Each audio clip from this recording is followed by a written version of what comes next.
Hello friends, नमस्कार। मैं हूं योगेश चतुर्वेदी और आज इस वीडियो लेक्चर में हम विद्युत विभव की डेफिनेशन, इसकी यूनिट्स, ये वेक्टर क्वांटिटी है या स्केलर क्वांटिटी है, ये सब समझने वाले हैं। साथ ही आप यदि ये सोच रहे हैं कि इसकी डेफिनेशन तो हमको किसी भी बुक्स में मिल सकती है, तो फिर इस वीडियो में नया क्या है? तो फ्रेंड्स, आप इस वीडियो को बड़े ध्यान से देखिए, क्योंकि इसकी डेफिनेशन तो कहीं भी मिल जाएगी, लेकिन वो डेफिनेशन बनी कैसे, उस डेफिनेशन को किसी और तरीके से क्यों नहीं बनाया गया, ये केवल आपको इस मेरे वीडियो में ही मिल सकता है। तो इसलिए फ्रेंड्स, ये वीडियो आप यदि फिजिक्स को फील करना चाहते हैं, विद्युत विभव को आप वास्तव में रियलाइज करना चाहते हैं, उसकी डेफिनेशन का वास्तव में क्या अर्थ है, ये समझना चाहते हैं, तो ये डेफिनेशन आज के वीडियो में आपको बहुत बहुत अच्छे से समझ में आ जाएगी। तो फ्रेंड्स, यदि आप वास्तव में विद्युत विभव को समझना चाहते हैं तो आपको आज का वीडियो देखना बहुत आवश्यक है। चलिए फ्रेंड्स, शुरू करते हैं। फ्रेंड्स, आपने फर्स्ट चैप्टर में चार्ज, आवेश को समझा था और उस आवेश के प्रभाव को इलेक्ट्रिक फील्ड या विद्युत क्षेत्र की तीव्रता के माध्यम से हमने परिभाषित किया। जैसे देखिए, चित्र में मैंने बिंदु O पर +Q1 चार्ज रखा है।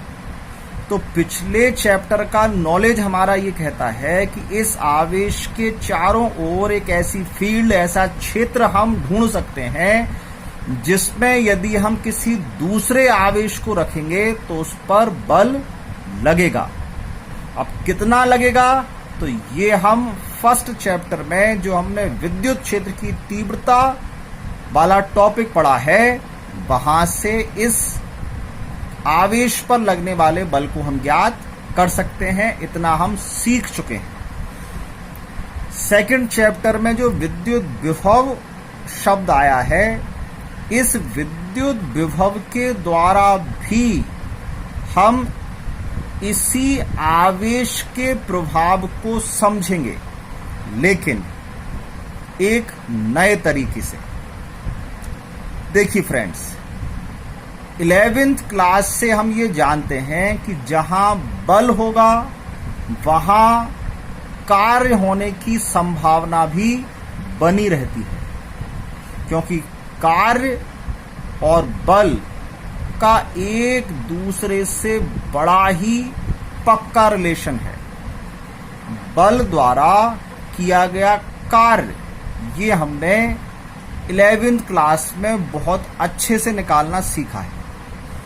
तो जब हम इस चैप्टर में विद्युत विभव को समझ रहे हैं, तो फर्स्ट चैप्टर का अनुभव ये कहता है कि यदि इस Q1 आवेश के इस विद्युत क्षेत्र में O बिंदु से R दूरी पर किसी बिंदु A पर हम एक दूसरा आवेश, जो कि यहां मैंने +Q2 लिया है, को रखेंगे, तो ये Q1 आवेश इस Q2 आवेश पर बल लगाएगा। दोनों समान प्रकृति के आवेश हैं, तो बल की दिशा प्रतिकर्षण बल के कारण बाहर की ओर होगी, मतलब O से A की ओर होगी। इतना नॉलेज फर्स्ट चैप्टर में हमको मिला। अब हम ये देखते हैं, यदि इस A पॉइंट पर रखे Q2 आवेश पर जब बल लगेगा तो इस Q2 आवेश का होगा क्या? तो जैसे ही आप इस Q2 आवेश को A पॉइंट पर रखकर छोड़ेंगे, तो उस बल के कारण ये O से A की डायरेक्शन में बाहर की ओर खिसकना या बाहर की ओर चलना स्टार्ट कर देगा। तो कभी ये A से B तक भी आएगा। तो जब ये B पर पहुंचेगा तो क्या Q1 आवेश इस पर अब भी बल लगाएगा? जी हाँ, क्योंकि अभी हम इसके विद्युत क्षेत्र में ही हैं। तो अगर इस पर बल लगेगा तो O से B की डायरेक्शन में जो बल होगा वो उसको B से बाहर की ओर चलने पर मजबूर करेगा। तो ये B से C तक भी पहुंच जाएगा। जब ये C पर आएगा तब क्या इस पर बल लगेगा? तो अभी भी आप विद्युत क्षेत्र में ही हैं, इसका मतलब अब भी बल लगेगा। तो अब जब बल लगेगा तो डायरेक्शन होगी O से C, मतलब आवेश जो Q2 A से B, B से C पर पहुंच गया है उस पर फिर बल लगेगा और वो C से बाहर। अब C से बाहर को हम क्या नाम दें? तो जब तक हम विद्युत क्षेत्र में हैं तो विद्युत क्षेत्र में इसका प्रभाव हमको बल के रूप में दिखाई देगा। जब हम इसके बाहर निकल जाएंगे तो बल नहीं है, तो उस क्षेत्र को, उस एरिया को हम अनंत कह रहे हैं। अनंत मतलब जहां इस Q1 आवेश की पहुंच नहीं है, ये इसकी रेंज, इसकी फील्ड से बाहर है। तो इस बाहर वाले भाग को हमने अनंत दूरी का माना है। तो अब अगर ये आवेश हमारा C के बाहर, मतलब इस फील्ड के बाहर आ गया, इसका मतलब अनंत पर आ गया है। तो हुआ क्या, जैसे ही हमने इस Q2 आवेश को A पॉइंट पर रखकर छोड़ा है, Q1 आवेश ने इसको A से लेकर कहां तक खिसका दिया? अनंत तक। इसका मतलब इस Q1 आवेश ने इस पर कार्य किया। तो फर्स्ट चैप्टर से हमने इस पर लगने वाला बल देखा था, अब हम इस कार्य को देखने वाले हैं। तो ये कार्य जो इस Q1 आवेश ने Q2 आवेश को A से लेकर अनंत तक ले जाने में किया है, ये हम कैसे ज्ञात करें? तो 11वीं क्लास में जो हमने सीखा था उसके अनुसार हम क्या करते हैं, इस आवेश को अनंत से उठाकर वापस कहां लाते हैं? इस A पॉइंट तक लाते हैं। तो अनंत से A तक लाने में हमको जितना कार्य करना पड़ेगा, अब हमको क्यों कार्य करना पड़ेगा? क्योंकि देखिए ये भी प्लस और ये भी प्लस, तो समान आवेश में प्रतिकर्षण के कारण ये Q1 आवेश इसको अंदर नहीं आने देगा। अब अंदर नहीं आने देगा तो बाहर से आपको इस प्रतिकर्षण बल के विरुद्ध में कार्य करना पड़ेगा। तो आप इस Q2 आवेश को अनंत से A तक लाने में जितना कार्य करेंगे उतना ही कार्य ये Q1 आवेश ने इस Q2 आवेश को A से अनंत तक ले जाने में किया होगा। तो इस प्रकार हम इसके कार्य को नाप सकते हैं और इसी कार्य को ही हम स्थितिज ऊर्जा या वैद्युत स्थितिज ऊर्जा भी कहते हैं। तो यदि हम A पॉइंट पर वैद्युत स्थितिज ऊर्जा ज्ञात करें तो Q2 आवेश के लिए जो ऊर्जा होगी वो इस Q2 आवेश को अनंत से A तक लाने में किए गए कार्य के बराबर होगी। देखिए वही मैंने यहां लिखा, बिंदु A पर Q2 आवेश की स्थितिज ऊर्जा, जिसको हम U Q2 से दिखा रहे हैं, ये उस कार्य के बराबर है। कौन से कार्य के? जो हमने इस Q2 आवेश को अनंत से A तक लाने में किया, वही आगे मैंने शब्दों में लिख दिया है। Q2 आवेश को अनंत से A तक लाने में किया गया कार्य। तो क्या इस कार्य को हम ऐसे भी लिख सकते हैं, Q2 इंटू एकांक आवेश को अनंत से A तक लाने में किया गया कार्य? जी हाँ, ये तो बिल्कुल गणित की भाषा में लिख दिया हमने। जैसे कहीं लिखा हुआ है 3 इंटू 1, तो इसकी वैल्यू तो 3 होती है ना। तो अब चाहे हम 3 बोल लें या 3 इंटू 1 कह लें, तो ऐसे ही या तो हम Q2 आवेश बोल लें या Q2 इंटू 1 बोल लें। तो 1 को हिंदी में क्या बोलेंगे? एकांक। तो ये जो हमारा कार्य था उसको हम ऐसे भी लिख सकते हैं, Q2 इंटू एकांक आवेश को अनंत से A तक लाने में किया गया कार्य। ये किसके बराबर है? उसकी स्थितिज ऊर्जा। अब सवाल ये है कि ये जो Q2 आवेश को हम लाए हैं अनंत से A तक, तो ये इसकी स्थितिज ऊर्जा हो गई। यदि हम Q2 की जगह किसी और आवेश को लाते, मान लीजिए हम इस Q3 आवेश को ला रहे हैं, तो उसकी भी स्थितिज ऊर्जा होगी। अब वो निकाली ऐसे जाएगी, Q3 आवेश को अनंत से A तक लाने में किया गया कार्य, जिसको हमने UQ3 नाम दे दिया, और कार्य अनंत से A तक लाने में किया। इसको भी हम ऐसा लिख सकते हैं Q3 इंटू एकांक आवेश को अनंत से ए तक लाने में किया गया कार्य। तो अब बात ये आती है कि हमारे पास दो अलग अलग आवेश हैं, एक Q2 और एक Q3। हम इन अलग अलग दोनों आवेशों को एक एक करके अनंत से ए तक लाए, तो क्या इन दोनों आवेशों को लाने में किया गया कार्य हमारा बराबर हुआ? अर्थात क्या स्थितिज ऊर्जा दोनों आवेशों की बराबर हुई? तो इसका आंसर यह है कि Q2 और Q3 जो आवेश हैं, उनकी जो स्थितिज ऊर्जा है उसका मान Q2 आवेश के मान पर और Q3 के लिए Q3 आवेश के मान पर डिपेंड करता है। यदि Q2 और Q3 ये दोनों आपस में इक्वल नहीं है तो इनकी स्थितिज ऊर्जा बराबर नहीं हो सकती। क्यों? क्योंकि Q2 आवेश पर लगने वाला बल अलग होगा और Q3 आवेश पर लगने वाला बल अलग होगा। अगर बल अलग है तो कार्य भी अलग अलग होगा। तो यहां तक हम ये बात समझ गए हैं कि किसी आवेश को अनंत से किसी बिंदु तक लाने में जो कार्य होगा वो हम स्थितिज ऊर्जा के द्वारा ज्ञात कर सकते हैं, और किसी एक ही बिंदु पर अलग अलग आवेश की स्थितिज ऊर्जा अलग अलग होती है।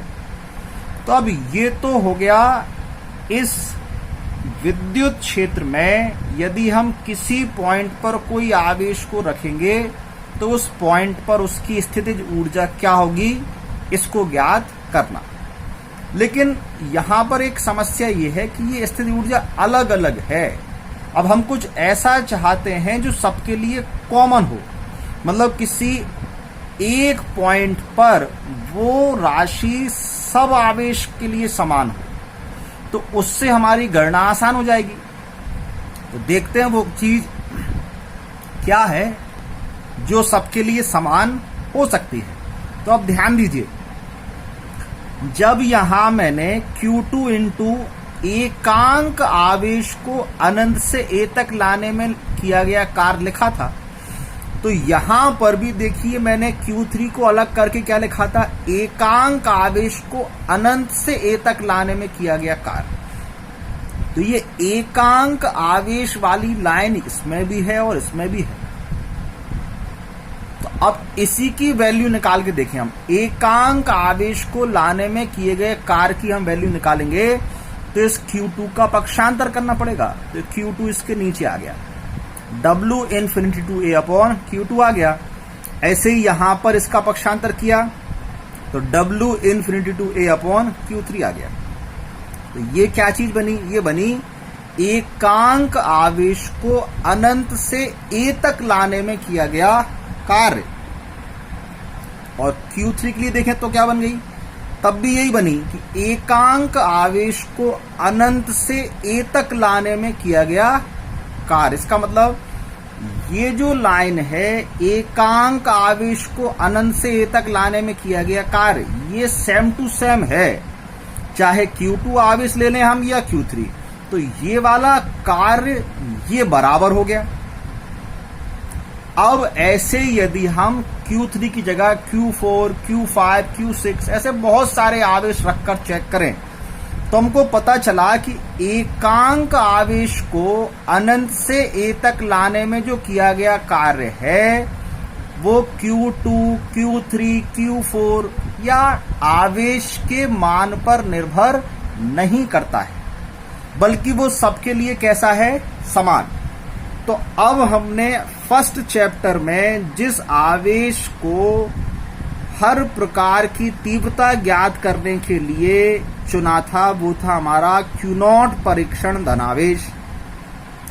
तो अब हम ये अलग अलग Q2, Q3 ना लेकर उसी आवेश को फिर लेते हैं। तो हमने क्या किया, हम उस Q0 आवेश को अनंत से A तक लाए, उसकी निकाली हमने स्थितिज ऊर्जा, और फिर इसके द्वारा हमने निकाला उस एकांक परीक्षण, मतलब ये Q2 को हला दिया तो 1 हो गया। तो एकांक परीक्षण धनावेश को अनंत से A तक लाने में किया गया कार्य, या एकांक परीक्षण धनावेश को अनंत से A तक लाने में किया गया कार्य। तो ये सारे कार्य जो एकांक वाले हैं, इन सब की वैल्यू कैसी आई? समान आई। तो निष्कर्ष क्या है? तो निष्कर्ष ये है कि यदि हम किसी एक बिंदु पर कार्य निकालें तो अलग अलग आवेश के लिए उस कार्य की वैल्यू अलग अलग है, लेकिन यदि उसी बिंदु पर हम एकांक आवेश को अनंत से ए तक, ये बी तक या सी तक या कोई भी बिंदु लें, तो अनंत से उस बिंदु तक लाने में किया गया कार्य निकालें तो वो सबके लिए कैसा है? समान है। तो ये लीजिए हमारा काम बन गया है। ये वो वैल्यू आ गई है जो बिंदु पर डिपेंड कर रही है। मतलब इस ए पॉइंट के लिए आप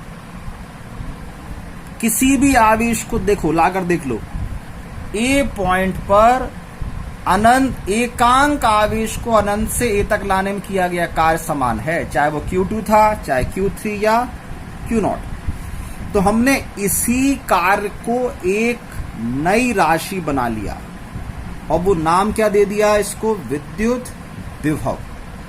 अब ये डिपेंड किस पे कर रहा है? बिंदु पर, ना कि आवेश पर। तो इस ए पॉइंट के लिए विभव को हमने V से दर्शाया और ए पॉइंट के विभव को जब हमने Q2 आवेश के लिए निकाला तो W infinity to A upon Q2, ऐसे Q3 के लिए देखा, ऐसे Q0 के लिए देखा, तो पता ये चला कि सबके लिए ये समान आया है।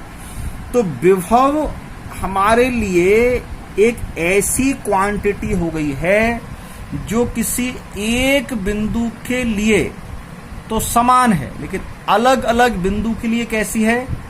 अलग अलग।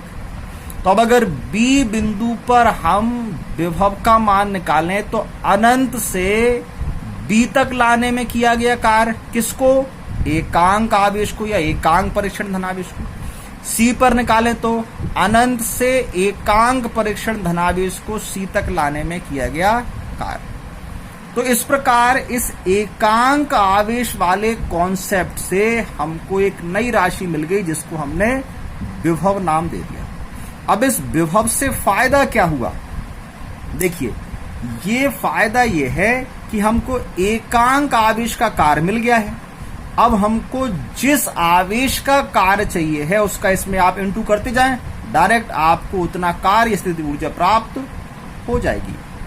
तो यहां से ये कॉन्सेप्ट आया है विद्युत विभव का, या इसको नापने के लिए इस प्रकार हमने इस एकांक आवेश को अनंत से किसी बिंदु तक लाने में किए गए कार्य को ही डेफिनेशन के रूप में ले लिया है और इसी के द्वारा बना लिया हमने फॉर्मूला।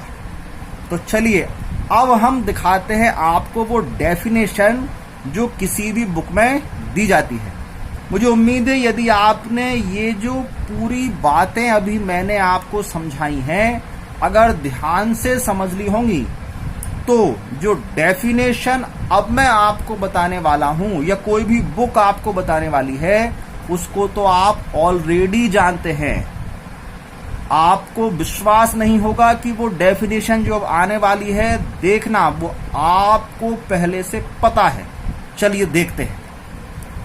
देखिए, यही डेफिनेशन आप भी सोच रहे हैं, ध्यान दीजिए। विद्युत क्षेत्र में स्थित किसी बिंदु पर विद्युत विभव का मान एकांक परीक्षण धनावेश को अनंत से उस बिंदु तक लाने में किए गए कार्य के बराबर होता है। सोचो, ये डेफिनेशन थी ना। हाँ, इसको दर्शाते किससे हैं? V से दर्शाते हैं। तो अब अगर मैं एकांक परीक्षण धनावेश की जगह Q2 Q0 परीक्षण धनावेश को अनंत से लाऊं और वो कार्य मेरा W इन्फिनिटी टू A हो, तो बताओ विभव कैसे निकालेंगे?